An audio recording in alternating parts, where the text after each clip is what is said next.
My vision is that there ultimately shall be a computer on every desktop. Bill Gates' vision was a computer on every desktop.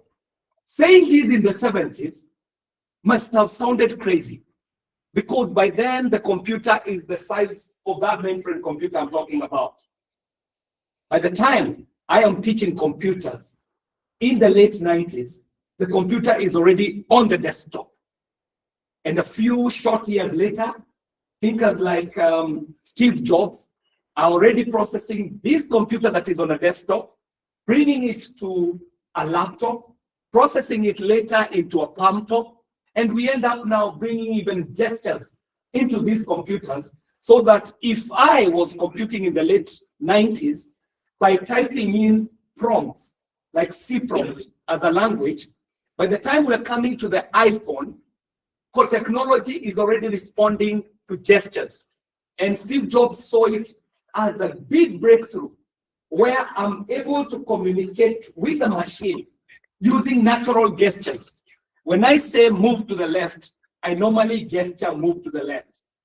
And similarly, when I get to my iPhone today, I'm able to gesture to the left for it to take a prompt that says move to the left. If I want to say move to the top, I'm able to gesture move to the top. This is a short history of computing, but of course you can't, that is very basic way of putting it. But if we were to say that AI is machines and systems simulating that was reserved to the domain of human thinking, then we start looking into AI today. And if we see AI, we cannot see it away from the space of emerging technology. And hence, the bigger concept of the fourth industrial revolution. The fourth industrial revolution is that which we are living in today.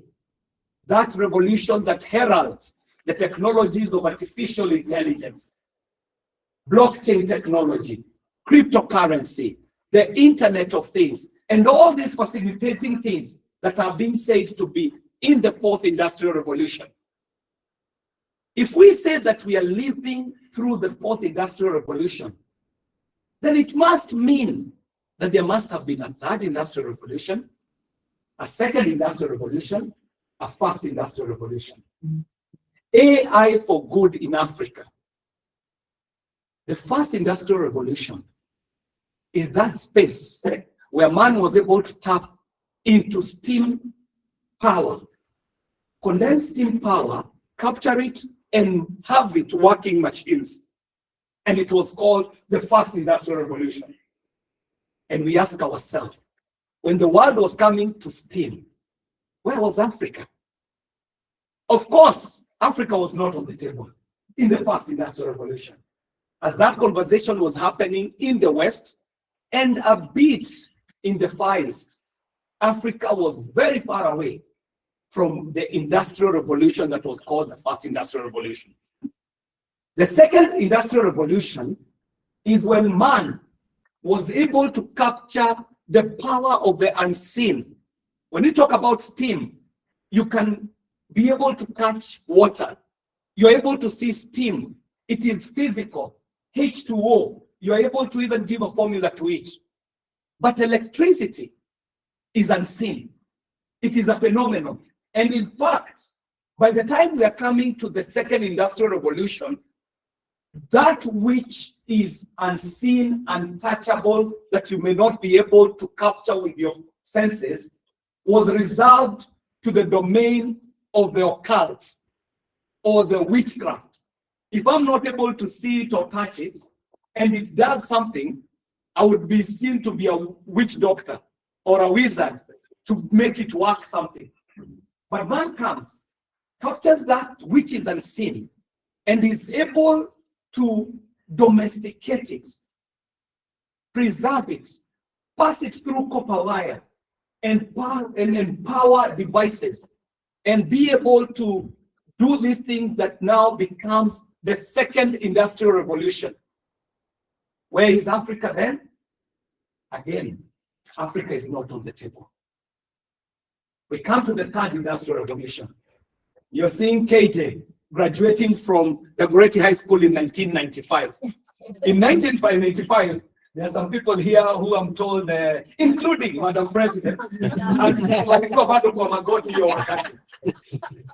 in 1995, Madam President, to bring you up to speed, the biggest conversation, what you're seeing as getting all this awe and wonder about artificial intelligence.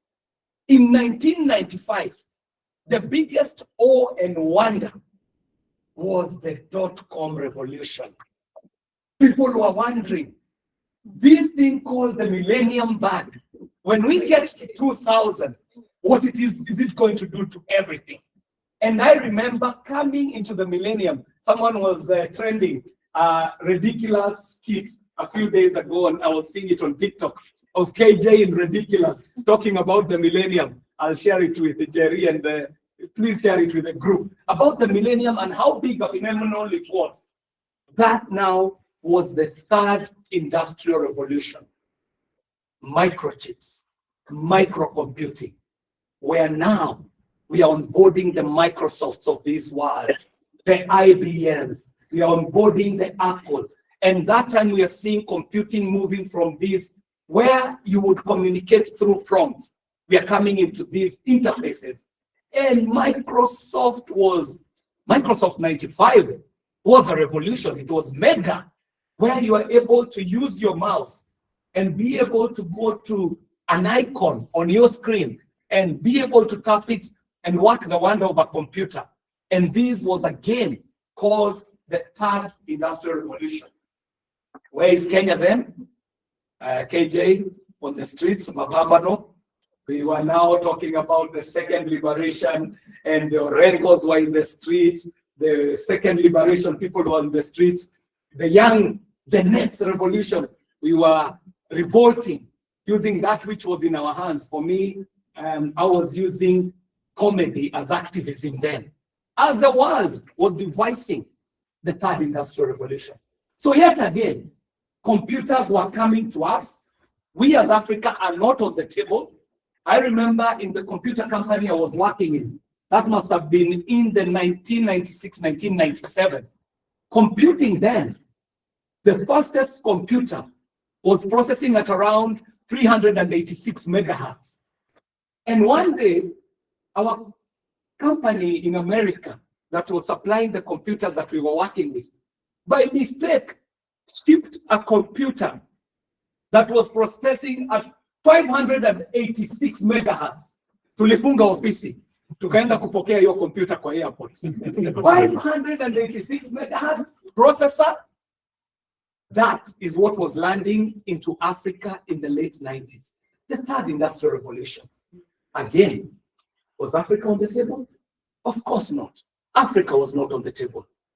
So here comes again now a revolution that we are told, if the millennium bug was to the power of 2, everybody is telling us that artificial intelligence is to the power of the unknown. That even just the recent history between 2019 and where we are today, even the developers themselves are drawing for us a curve and telling us that if the development of artificial intelligence was this gradual between 2019 all the way to 2021, developers themselves have seen that spike starting 2021. If this was the gradual development, today, developers are telling us that that spike, the curve, is this steep. And they're saying to us that even the developers themselves do not know where we are going to land with artificial intelligence. The question then begs, for the Rotarians who are in this room, if Africa was not on the table with the first industrial revolution, we were not on the table in the second industrial revolution, we were nowhere when the third industrial revolution was happening, then the question begs, is Africa going to slip through yet another revolution? So for us is to ask, if this is the new revolution, where is the place for Africa? And what I can offer can only be KJ's suggestions. And out of that, then we can put what KJ is suggesting onto the measure. And if it carries some weight, it's something to explore. If there are bills to be built on it, we can do the bills. Africa has suffered a very disproportionate share of bad luck through history. And unfortunately, if you're a good student of history, you know that history is not about justice. When the Neanderthals were losing the war to the Homo sapiens, there was no justice there, because humans as we know them today, we are talking about Homo sapiens. But if you're a good student of history, you know at some point, Homo sapiens must have walked this earth with other humans. The Homo ergaster in Africa, the Neanderthals in the Europe space. In the Far East, we had the Homo erectus. But at some point, these sapiens who walked out of Turkana into East Africa, all the way up the path of the Nile, through South Sudan, Chad, into Egypt. And by then, Afro-Asia was one continent, because it is only very recently that we did the Suez Canal, that now you have to bridge to go into the next continent. By that time, Homo sapiens walked, after conquering Africa, walks up into Afro-Asia and conquers it. And history is telling us that conquering must not have been fair. By virtue of having a bigger brain, Homo sapiens was able to subdue all other humans on Earth to get dominance over the world. And Homo sapiens is now able to develop what runs the world to date. Developing a language, and with language, Homo sapiens is able to develop myths. And the moment we develop myths, the next thing that comes out of it is all these other things that are built in the space of the untouchable. Whether you call them laws, laws do not exist anywhere you can touch them. Whether you call them corporations, whether you call it the concept of money and commerce, all these are not tangible things. These are things that are accruing out of Homo sapiens' ability to communicate, to code and decode, and to create language, and as such, be able to give concepts that are able to be applicable en masse. And so, Homo sapiens develops into what now we know as the world today. But Africa suffers its disproportionate fair share of ill luck and bad luck throughout what is now known as modern history.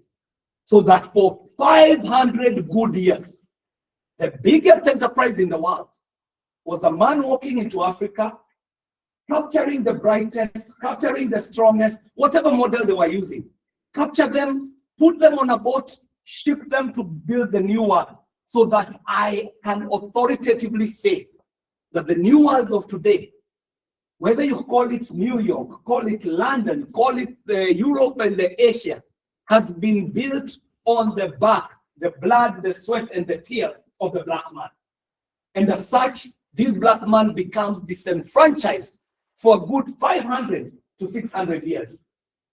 Some senator a few hundred years ago stands up in the Senate of America, must have been in the 19th century, and proudly on the floor of the House declares happily, because at that time racism is acceptable, and he says on the floor of the Senate that we have successfully been able to block the light to the brain of the black man, and as such we are able to conquer the black man.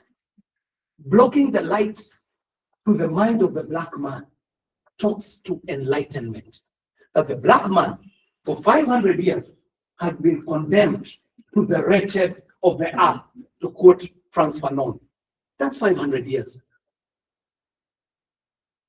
Slavery becomes so unpopular that even the Europeans themselves are fighting in their own parliaments that this cannot continue.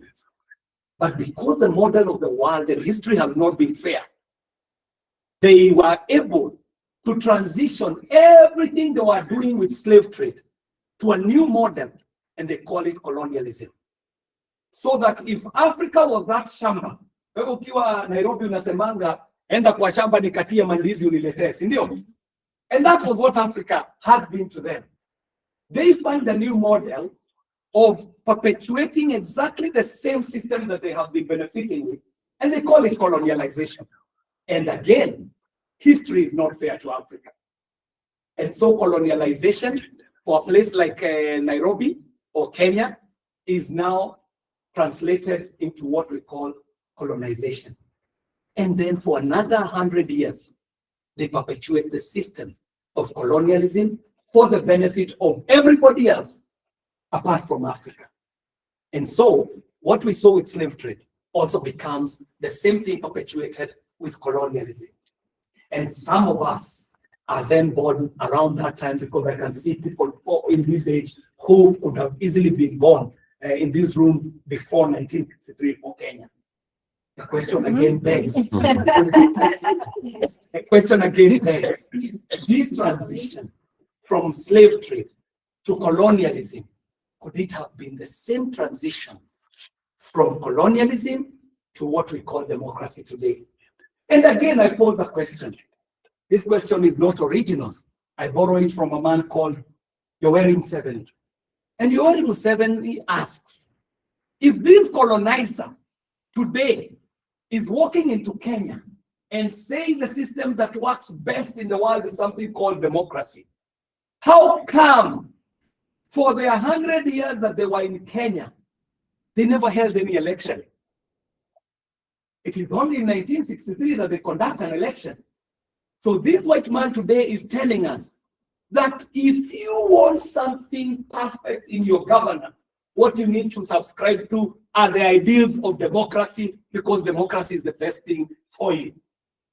Again, Africa gets the shorthand of the stick. I won't talk about democracy because it is our agreed myth in our country today. It is the agreed system. It is the common denominator for governance in us who call ourselves the people who celebrate freedom. Now we are here. Fourth industrial revolution. The bell has been rung. The cornets have gone out. We are shouting from our mosques and minarets and churches and saying that this is a new world. Wake up to the new world. And for us in Kenya, we get the bell so loudly. In fact, no louder bell has ever been sounded than 2024. When I woke up one day and I'm looking through my and I'm fast forwarding to today so that we cut this short, so that we get to the questions. I'm looking up and I'm finding on my screen, I'm being told, you are scary. When you go to that parliament, reject, do not amend. And there is no reject, do not amend. And I'm facing up my friends. I'm facing up my constituents. And I'm asking them, okay, what are we discussing? Is it the finance bill? Yes, it is the finance bill. Reject and do not amend. So I face up someone and I say to them, this finance bill has 197 clauses. Out of all those 197 clauses, I have read all of them. How many of them have you read? Reject, do not amend. So yes, reject, do not amend. Why should I be rejecting it? Because this finance bill has 5 clauses. If you pass them, that will be the end of Kenya. Okay, tell me, which are those 5 clauses? Nyinyi mnataka mwende mpitishe ushuru iongezeke ya mkate, muongeze ushuru ya mafuta, muongeze ushuru ya petroli, muongeze ushuru ya sanitary pads and diapers. Alafu mnataka mchukue all freehold land and transition it to leasehold and start taxing it. Those 5 things we have been told will end this country. So I'm saying to somebody, okay, I'm holding the finance bill. I do not see those 5 things you're saying. Hapana, umefundishwa wapi? Tumeiona TikTok. Na tumeoneshwa X. Na tukafundishwa na mawakili. Ati mkipitisha hizi vitu 5, Kenya inaita. There is nothing like that in my finance. They tell me no. Nyinyi ni my bids, watu wa Kasongo, na nyinyi mnataka kupitisha hii kitu mnyanyase wa Kenya. And we get to the day, a week to the finance bill, and the real finance bill lands in parliament, and none of these 5 things are in the finance bill, and the conversation changes on the day that the finance bill lands in parliament, and it is no longer hashtag reject, don't amend. It changed that very day to hashtag Ruto must go. And I'm looking at hashtag Ruto must go. How is this happening? I'm told that it is a Gen Z revolution. And I'm waking up as a historian and think to myself, where did I first hear the word Gen Z? And to my mind, the first time I heard the word Gen Z was in 2018. And in 2018, I had Gen Z in Sudan. And how I heard it, someone walks into Sudan and says to a generation in Sudan, separate yourself from all other generations. You are generation Gen Z. You are the smartest generation that ever lived. You've got technology. You're smarter than your fathers. Take your panga, go kill your fathers. Hashtag Bashir must go. And the children of Sudan woke up and went to the streets. And they agitated. Hashtag Bashir must go. And as they were agitating, CNN was beaming it live. BBC was beaming it live. Al Jazeera was beaming it live. And the young people were on the streets. Bashir must go. And they fell their government. And the moment they fell their government, cameras are switched off. Today we are neighbors to Sudan. And we do not even have an idea what is happening in Sudan. But I can report to you that after government fell in Sudan, it heralded the era of anarchy. Started with their selling young people. If you look into your media, the same kids who are on the streets agitating. First, it's the boys. Kichwa inakanyagwa na boot kwa streets, unaona akili inamwagika huko kwa streets. The young people, I don't think there's any country, including Congo today, that has a bigger disaster of rape as a weapon in war than what is happening in Sudan today. And the blackout switched off from the world, that even us who are their neighbors, today Larry Madowo can come from Atlanta, land in Kenya, go to Rwanda, go to Congo, but never step in Sudan and never report about what is happening in Sudan. I bring this because this is where we are today. That if this is the 4th industrial revolution, who owns it? Am I manufacturing chips in Kenya? Am I manufacturing devices? Am I into quantum physics and quantum computing? Am I a holder of the fiber optic cable? Do I manufacture it when I'm laying it? Am I manufacturing the phones where we are receiving conversation? And the screen itself could be a discussion that could take us a whole week discussing how we come from Fox Drive-In, where we are receiving information as a community. We reduce the screen to a TV, where now the conversation goes to a home, then reduce that screen to a computer, which I'm using personally, then reduce that screen to something that I talk to alone. That today when I go into the house, the dad has his machine, the mom has their machine, the child has their machine, and everybody is in their own small world. And speaking to the development in history, then we become the first ever generation that, welcome, Hesh.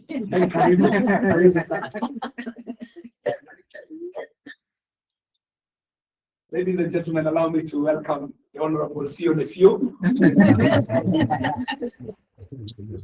That's how politics works. Be a grand entrance. Be fashionably late.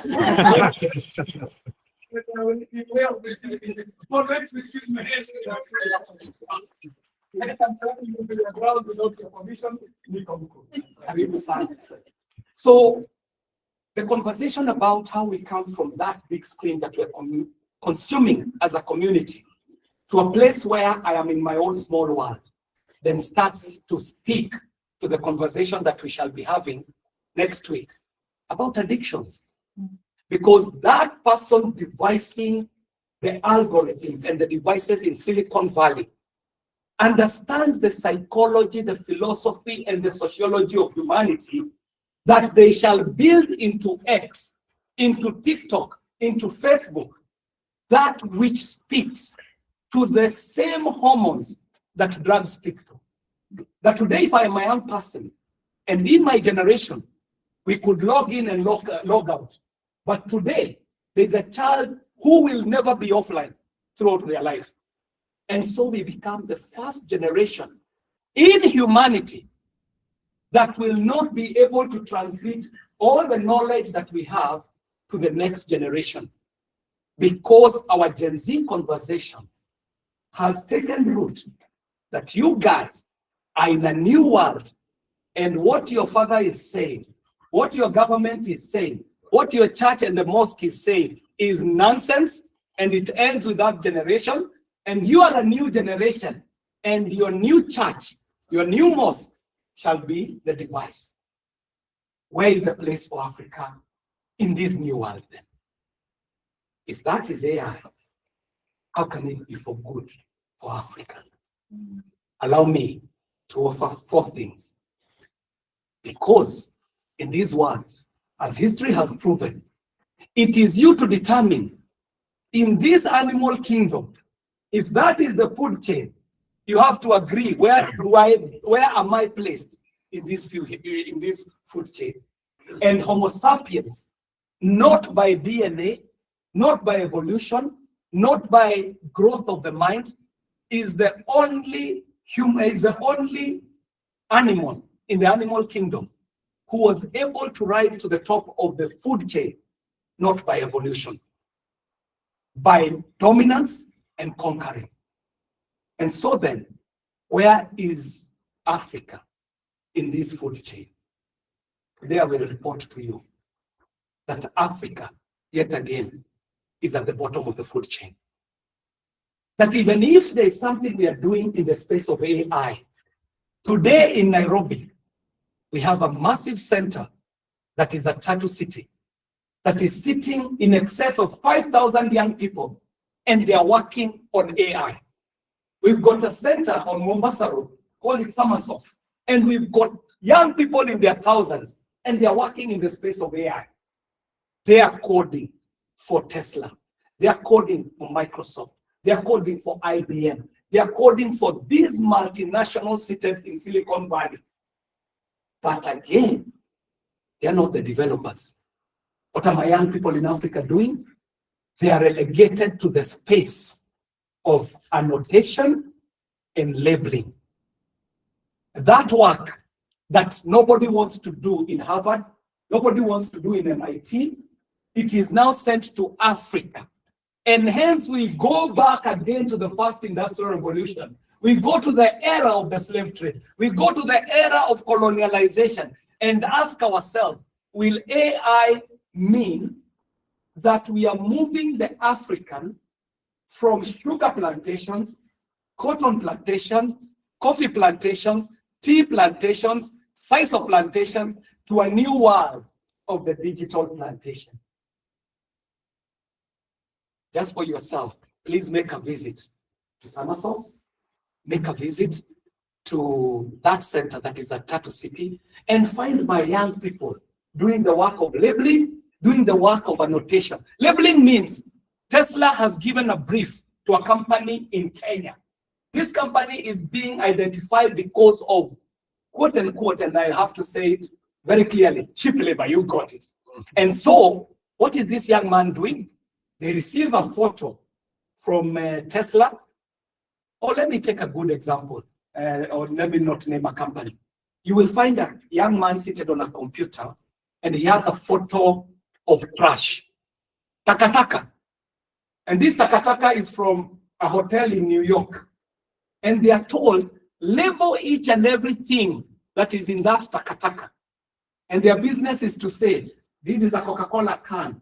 This is an unfinished packet of crisps. This is a yogurt can. And what they will do is label so that the computer walks the journey and fast tracks to the top of the pile in something that is called machine learning. So this young man's job is to teach the computer. This is called Coca-Cola, and this is Coca-Cola in a can. This is an unfinished plate of something. This is the remains of pizza.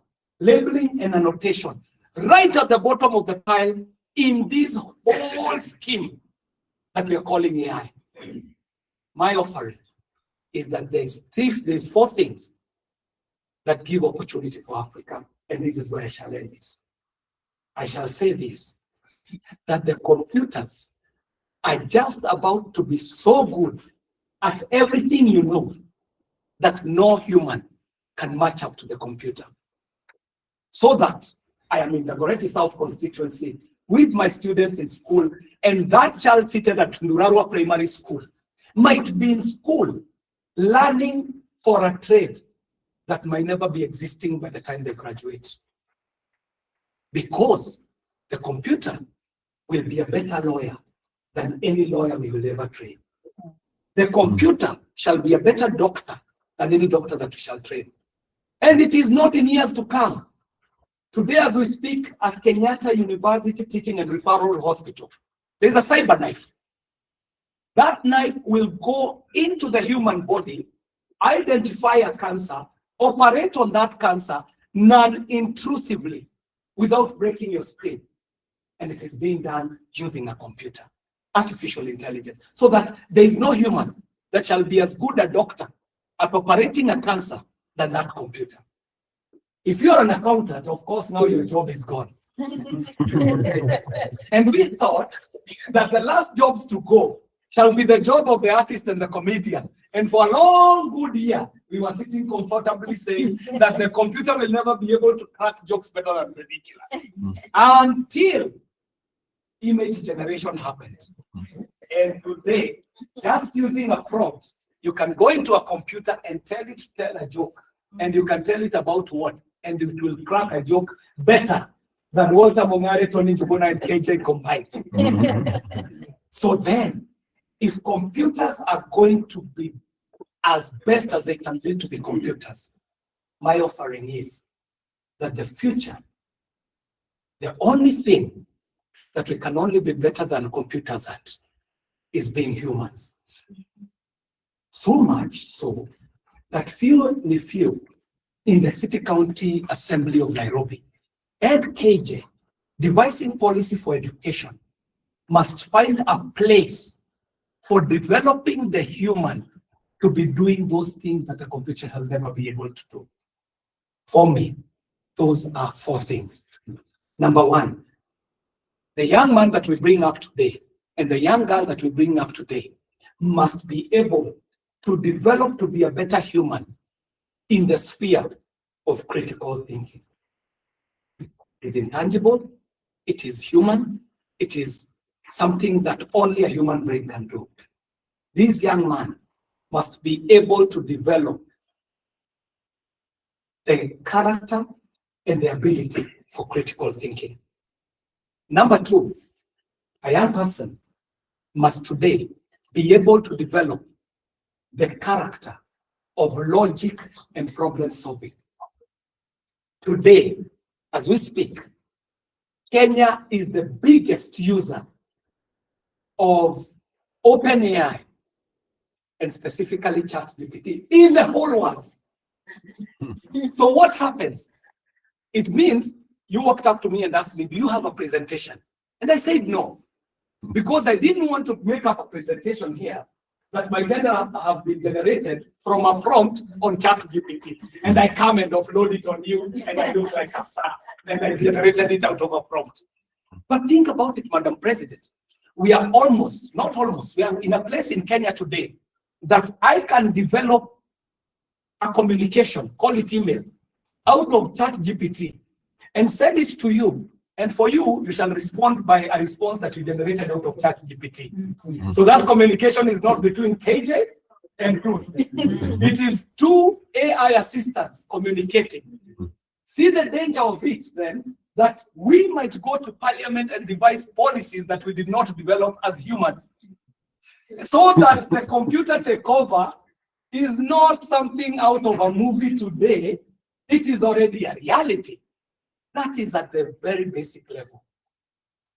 So now, if I'm not able to have logic and problem solving, and I relegate it to the computer, then we would say that the humans have lost something that should have been reserved for humanity. The third thing I think we need to develop is empathy.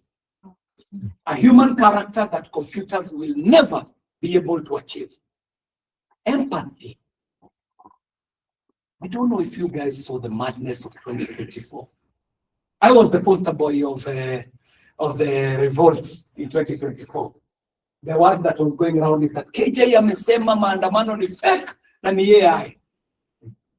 That came out of a 15-second clip, out of a 7.5 presentation as I was contributing to the debate on the finance bill. Somebody picked up 15 seconds. That person is known as Larry Mado. Put it up on Facebook. By the time I made my contribution and sat down, my phone was going, people are in the street. KJ does not care. He has said this Mandamano is fake, and this man is a guy who needs to be salimiwad. Here is his number.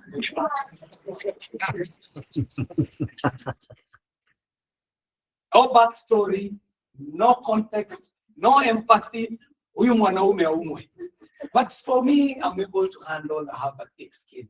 But what about a person in the name of Rachel Ruto, who does not hold any office, has never campaigned to be anything in this country? And I am seated in my karum, Talidueku, and I am there talking about Rachel Ruto is a whore. Rachel Ruto is basically out anything that could have been even acceptable a few short years ago. So that the human of today and into the future cannot lose empathy. Finally, for Africa, the fourth thing that I think is something that Africa must explore is what is differentiating the world of the empires that are just about to end. The empire that is just about to end is the last 500 years of what we call scientific materialism that has led to the rise of empires. And today, as we speak, the dominant empire is the American empire.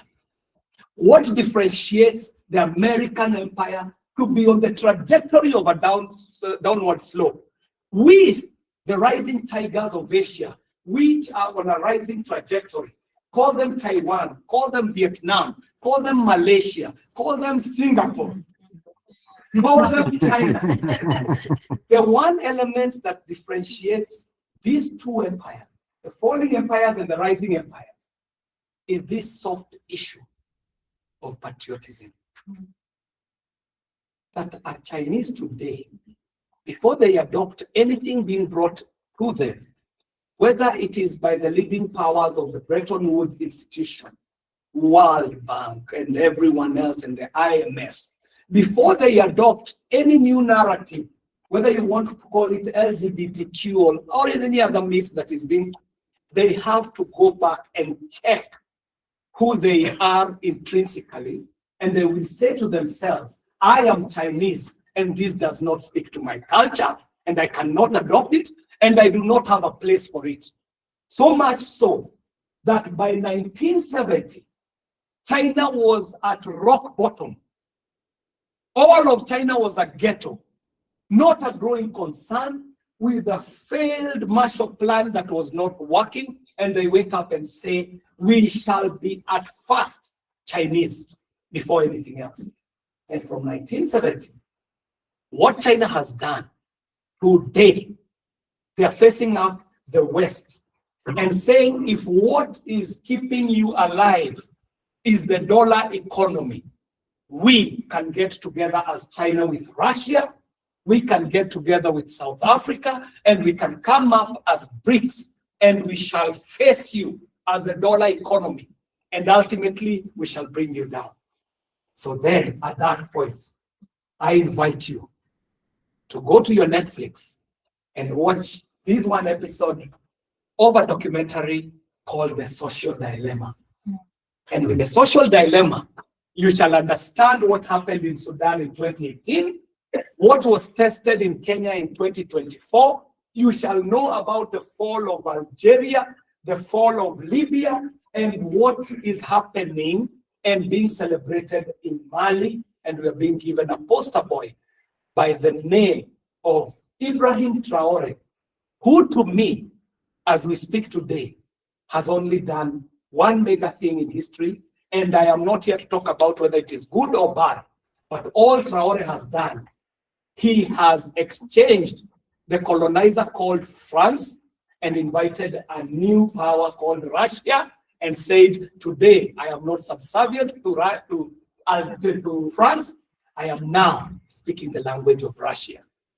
I am not here to say whether it is good or bad, but with The Social Dilemma, you shall understand how this device is being described by the Russian, saying that I was able to go into the election of America, a superpower, in 2016 and place my people in your social space and be able to influence your election and deliver the president I want for America.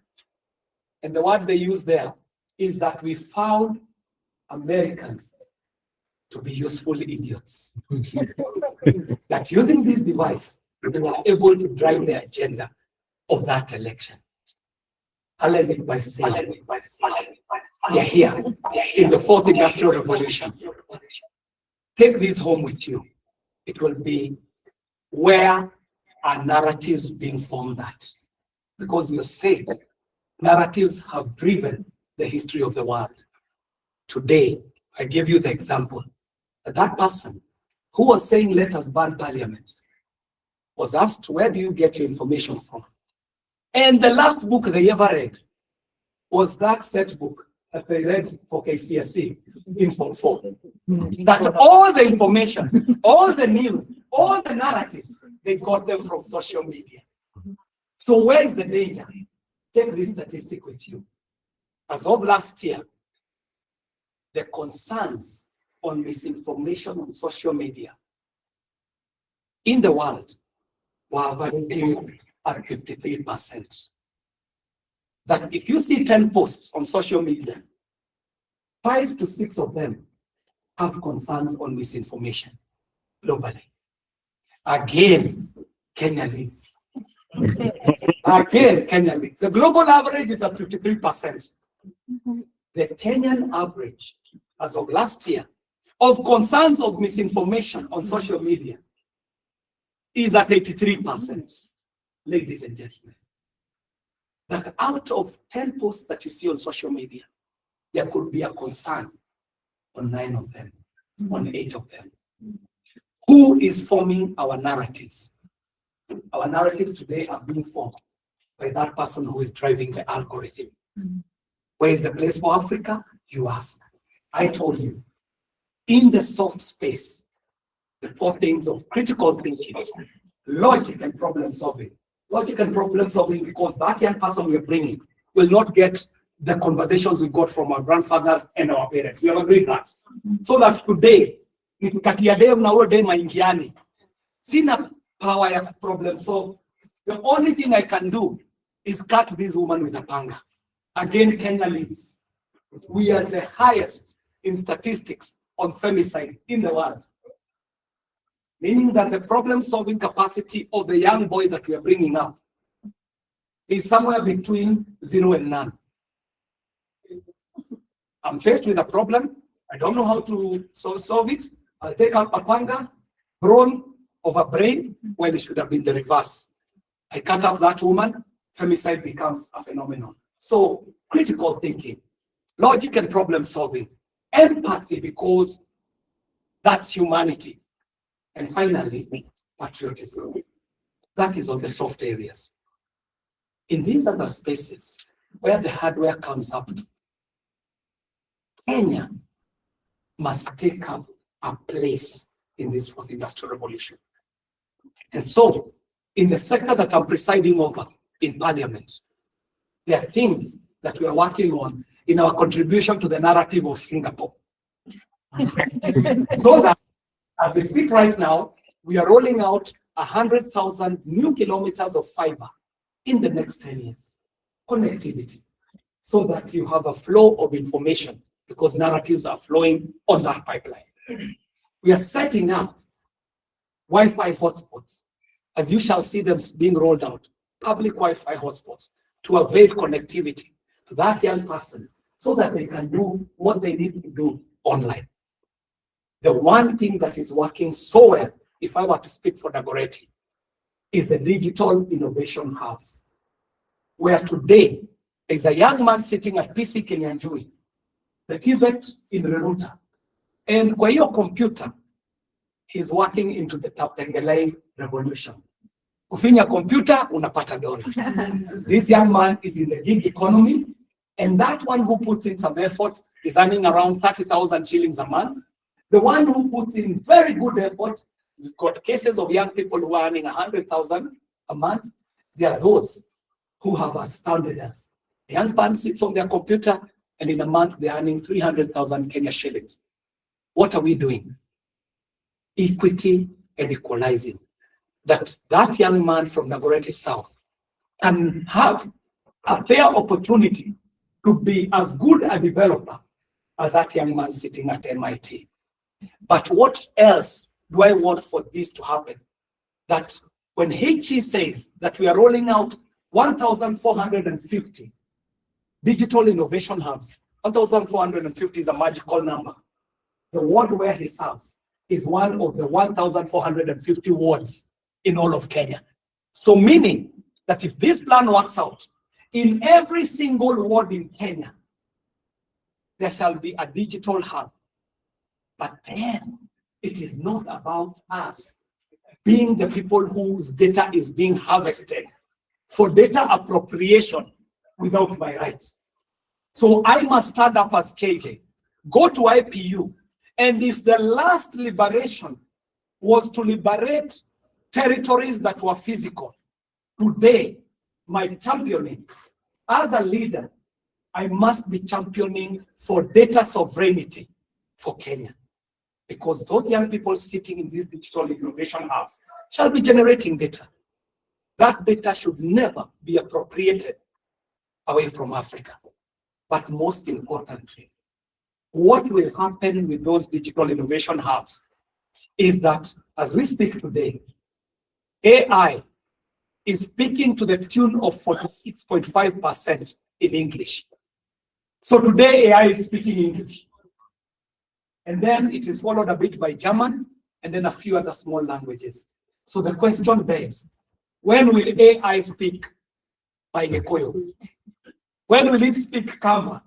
When will it speak Kihala?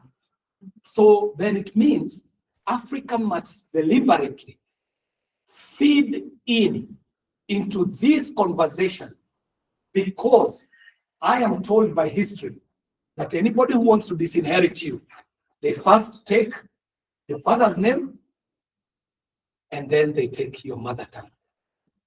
And we might be the last generation that ever spoke vernacular. And the moment Gikuyu dies as a language is normally the word that carries so much. It carries your identity, it carries your culture, but most importantly, it carries your pride. End it with this example. In 1996, in the summer of 2000, I was in a studio in Boston, and I was recording an album for a friend. His name is Eric Wainaina. And Eric Wainaina was producing an album called Sawa Sawa. The Eric Wainaina I found in Boston in the summer of 2000 was very different than the Eric Wainaina who had left Kenya. If you are of my generation, you know Eric Wainaina was of a group called Five Alive. Five Alive were the rich kids from Saints who now had believed that they are the boys to men of Africa. And they were singing as ballads in English. until Eric Wainaina went to the best music school in the world, Berkeley. And he went there and he found, in this pecking order, by the time I get to be boys to men, it will be in another lifetime. And he had to look back and say, what is that thing that distinguishes me from these people that can lift me to the top of the pile? And he's found that the only thing that he carries is his African heritage. And the first thing Eric Wainaina did, he had this most amazing, emotive, patriotic song to his name. It was called Kenya Only. I dream of Kenya only. First thing Eric Wainaina did to that realization, he sent his song back to Kenya and had someone translate it into Swahili. So that if you go to YouTube today, you shall find that the older model of Daima is a song called Kenya Only. It was in English. When he realized that as an African, if he's speaking English, he'll always be second to the person who is the real English person. That his claim to fame is his language. When the language dies, Africa will die. I end it by saying to us, I'm inviting you to the Dagoretti South constituency. You're Rotarians, you're here for good. The place for Africa is in the soft issues and the 4 ones I'm talking about. In this new place is in the preservation of what is really African, using the technology that is available. And there is also the advantages that we have as a country. We are able to generate energy that is clean. As that world is fighting for coal as energy, as they are fighting for fossil fuels, we are able to set up data centers in Kenya that can be powered by geothermal, that can be powered by wind, that can be powered by solar. That thing that God gave to Africans, we who have this black thing called melanin, which tells us that we as Africans are friends of God. Is it possible? Yes, it is. How do I know that it is possible? Because in technology, before we got to this new arrangement, it is the African who led in technology. That there could not be Mars if we did not have Egypt. That there could not have been all these good things that we call disciplines in education. Call it philosophy, call it psychology, call it sociology, call it chemistry. If you ask the teachers who teach that, because it is the Western world, and you go to the British, they who are leading this empire of today, ask them as the British, because we know just the other day you are barbarians running around the world, knocking each other, and civilized that as can be. Who civilized you? They will tell you, we got our knowledge from the Romans. You will go to the Roman, you shall ask the Roman, where did you get your knowledge from? They will tell you, we got it from the fathers of education. Socrates and the boys, Aristotle, Plato. If these people in Greece were ever honest to us, they will tell you that each and everything that they teach the world today, that which we call education today, was gotten from the empires of Africa. Where universities were in Egypt, they were in Mali. Where we were, we had our universities in the Kush Kingdom. We had the empires of Zimbabwe, cities that exist today, that we are the ones who taught education to the world. And as such, the place for AI for good is for Africa to reclaim its pole position in technology. Ladies and gentlemen, my name is John KJ Kiaria. I am representing the people of the Dagoretti South constituency, and I want to invite all these Rotarians to a constituency called the Dagoretti South. And Dagoretti is not the great corner. Dagoretti is a story you will invite me one day. This is the thing that we are doing for education. In the last 8 years, we went to our schools, found them dilapidated as can be. And in our first phase for education, what we did is took up all our primary schools and reconstructed them. You know, it was not a renovation. It's not what you're doing here. It was a reconstruction. Our schools were in a state that was called unfit for human occupation. Picked up each and every one of our public schools. reconstructed, demolished them, and reconstructed them from scratch. After we did that, we went into our second phase, and in 2020, we introduced a school feeding program that is the hub and spoke model. Out of Mokarara Kitchen, today we are feeding 22,000 learners every single working day. That is the model that I was able to invite my friend, Senator Sakaja, in 2021. He came and saw my model, that is the school feeding program, and that is what he put in his manifesto, and it was what that has been scaled today to Dishina County. In the third phase, we in the Dagoretti South constituency could see the danger of transition into CBC. And today, the Dagoretti South constituency is the only constituency in Kenya that was ready for 100% transition. And we proved that last year when we surpassed 100% transition, because we had to admit even people from neighboring constituencies, because in the last 6 years, out of the 12 new schools that have been constructed in Nairobi City's county, 6 of them are in the Dagoretti South constituency. We have been able to add the technology and transition to this new world by taking up PC Kenyanjui, an institution that is in our constituency. And we have been able to push the student component from under 2,000. And after the Gen Z revolution, we mopped up the constituency, got these young people, and today PC Kenyanjui is a leading center for technology with the Jitume labs, with renewable energy training, with recognition of prior learning. And out of this center, PC Kenyanjui now has a component of over 10,000 young people studying. I invite Rotarians. I am seeing you going to schools. My ask is that I shall never be able to satiate the need for teachers in the Dagoretti South constituency.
in as much as we will be using AI for the good of us and for the good of the world, and will that be a threat? That's my boss. Ananipatianga kazi. Good evening, everyone. My name is Marianne Nanga. I am a new member of Rotana, so it's safe to say that I'm the newest baby in town. And first of all, thank you, Mr. AJ, for coming to this session. And congratulations for your daughter for getting an A- today. I've done a little bit of stalking. So yeah, and it's not AI. Dr. Waweru, she had no choice. Yeah. So yeah, and I've seen your great work in Dagoretti South School, as well as you advocating for cybercrime and computer crime as well. So my question is, you've talked about how AI is good and how it can be misused. So my question is, how is the government, and you being a creative and I've been being a creative as well, how is the government preparing young people and workers for jobs that may be disrupted or replaced by AI? The second question relates to her comment is, what safeguards are in place by the government to prevent misuse of AI, such as surveillance abuse, misinformation or discrimination, especially now that we're heading to campaign season? And lastly, how will citizens' data be protected as AI systems increasingly rely on personal information? That's the last one. How will citizens' data be protected as AI systems increasingly rely on personal information? Thank you.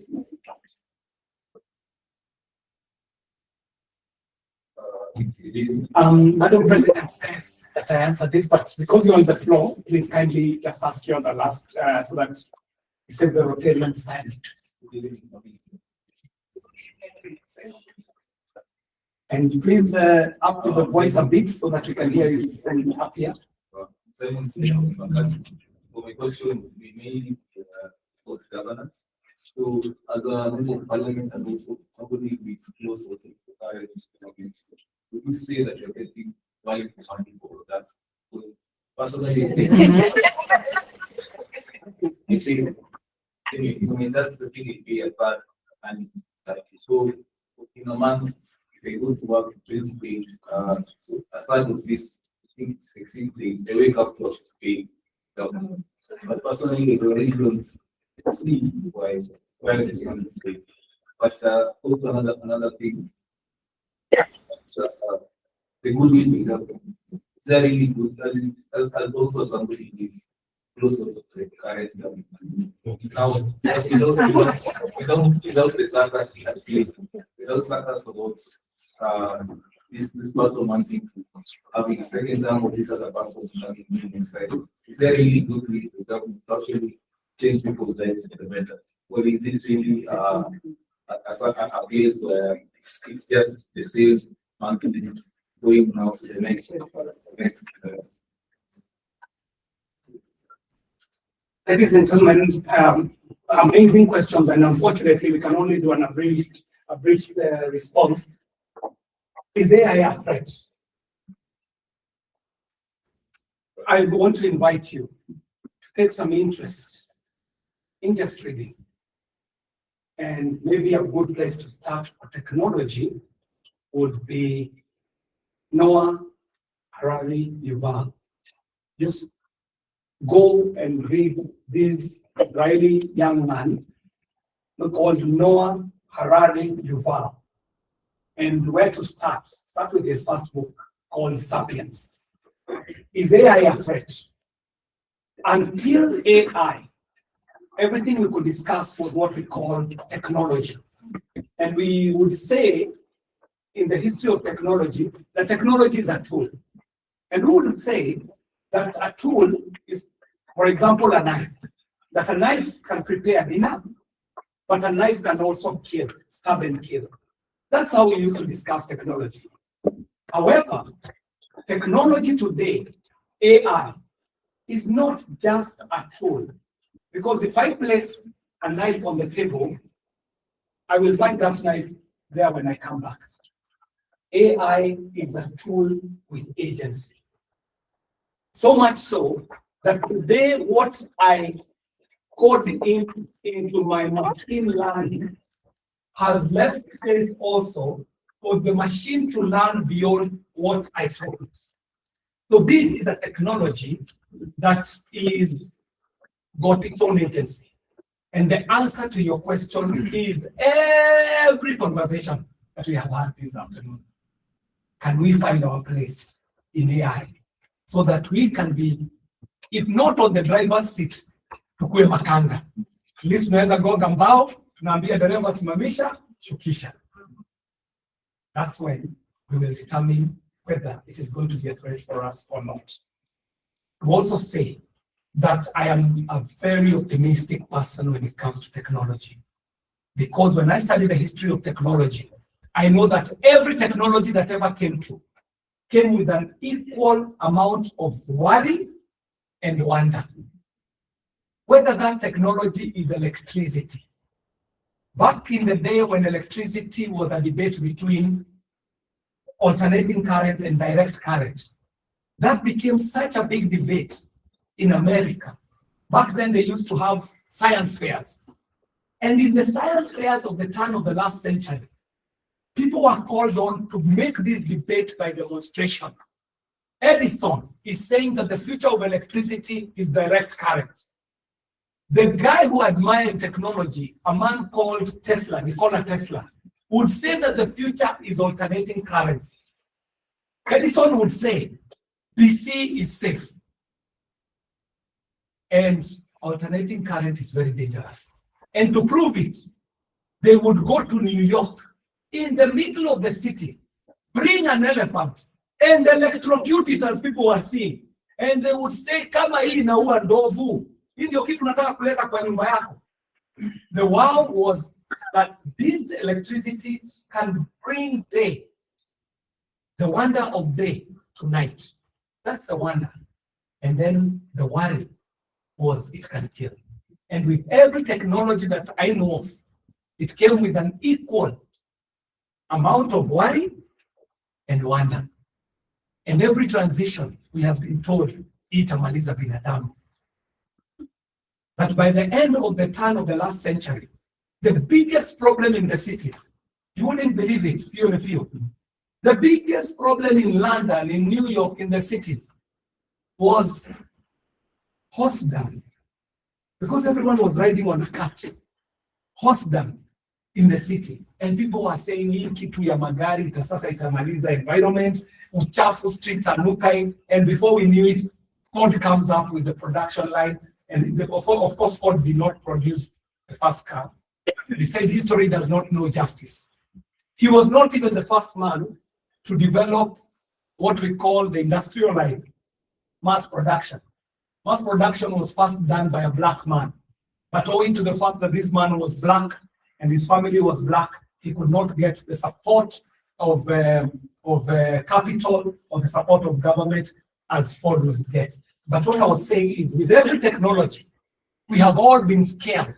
As I said, we were told the millennium bug will finish all computers. And you all remember that on December 31st, 1991, coming to 1st January 2000, even planes were grounded. People said that this thing is running on the computer and computers are going to reset at the stroke of midnight, 1999. And everybody grounded their planes because they do not want their planes to be flying and computers is in your control. Same thing today. We are being told today as we speak, autonomous weapons are not a thing of science fiction. Today, AI has the capacity and the agency to be able to deploy a nuclear weapon without human intervention. As we speak, not into the future. And as such, every technology that ever came with this equal amount of worry and wonder. This is Grace, and thank you very much, Grace, for that endorsement. It is a very valued endorsement. Bosi yangu akiongea hivyo, pengine niko na kiti 2027. Marianne asks, how is the government preparing the next generation? And the biggest agency for change in any community today in the setup that we have is education.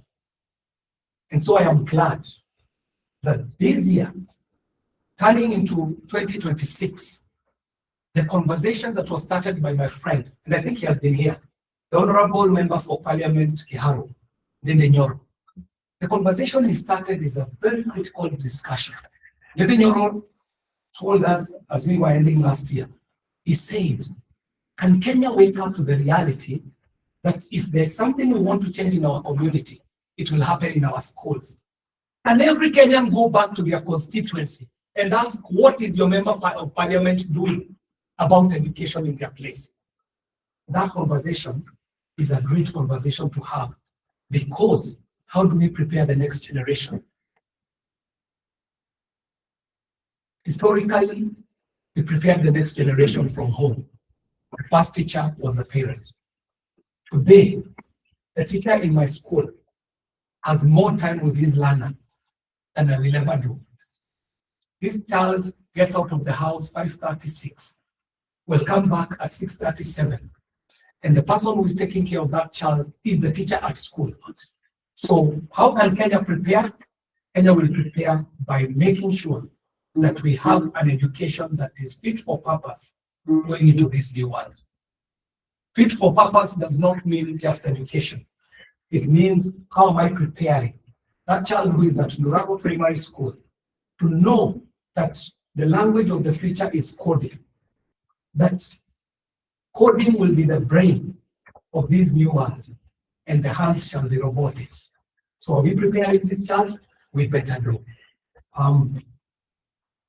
How is government regulating against the ears? And one day Barack Obama stands up in a meeting like this, and people say to him, go and make policies and stop people from watching all these things that they're watching on TV. And Barack Obama stood and said, there is no government in the world that will be able to come to your house and switch off the TV. So much so that the community has to come back and ask, what was the place for family? Why would I introduce my child to a device at age 3?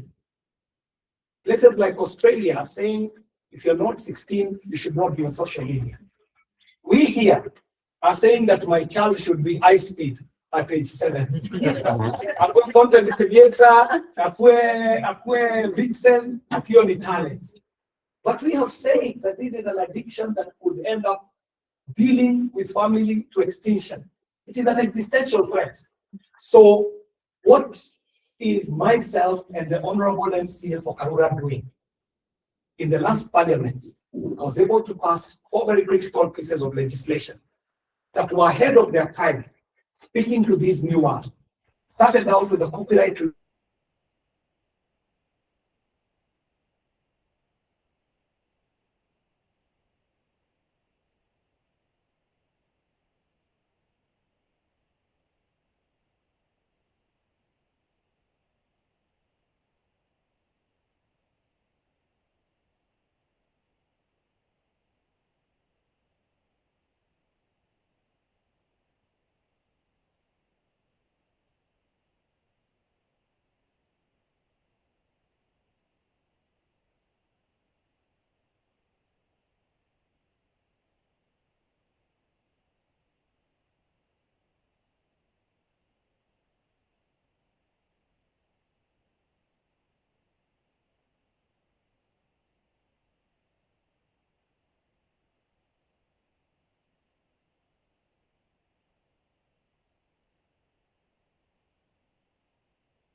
human beings, we should.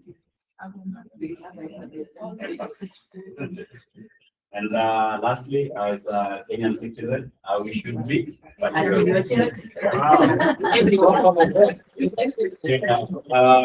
think season 3 of this session, we should do what? Watch. There's something that he said. We should watch what in the series and documentary. Oh, Yes,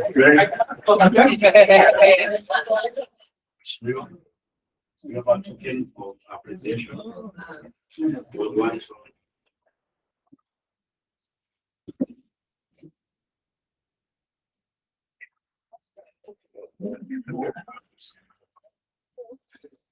Thank you very much.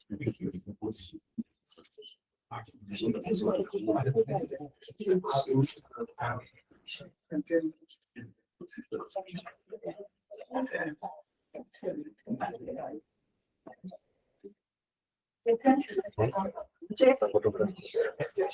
Jerry.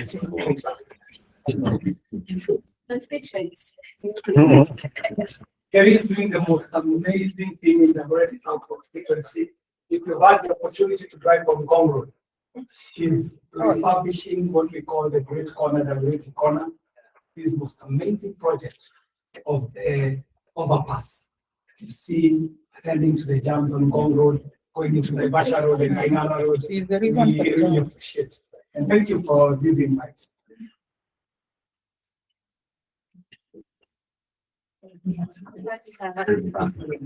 I did not come alone. I have a colleague from Parliament.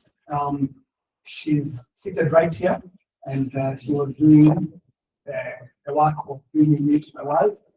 It is Waweru, a colleague in Parliament.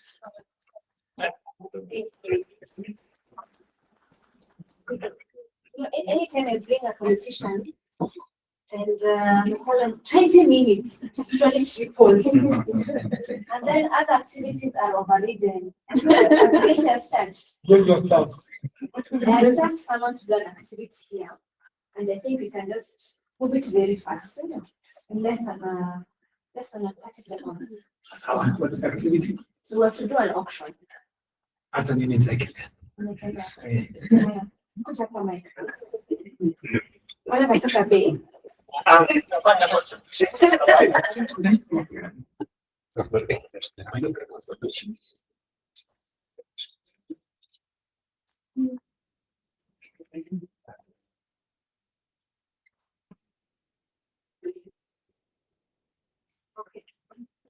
Talk to him nicely.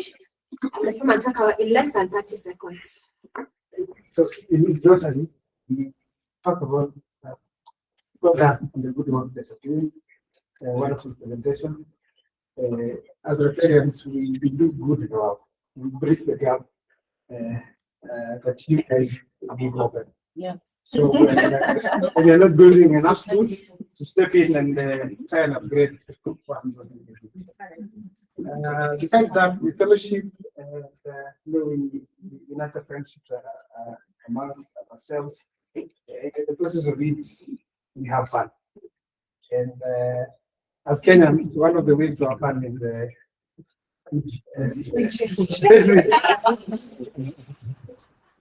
now I'm not very familiar with you personally, so I don't know if you are a partaker of